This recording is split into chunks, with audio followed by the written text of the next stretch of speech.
Okay, tingnan nyo guys yung yung isa kong inahin ito. Ang liit lang yan, pero grabe, tingnan nyo, ay nalaglag na yung isang itlog niya. Ay, ayun na. Dahil maliit siya, maliit lang din yung itlog niya. Ayan o.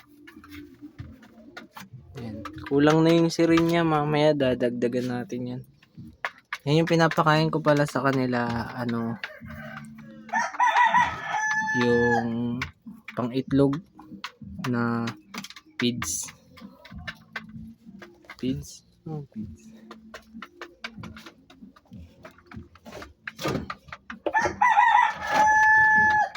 Maliit lang yan, pero grabe yan mga itlog. Lalagyan na natin yung tubig niya kasi wala na silang tubig. Tingnan niyo, grabe ang takaw nitong malaki na to. Bibigyan pa natin. Tingnan mo. Ang dami nito kanina, naubos niya. Grabe kumain. Diba, takaw. Laki na yan. Oh. Oh. Gutom na gutom ka. Parang bumakbak ka.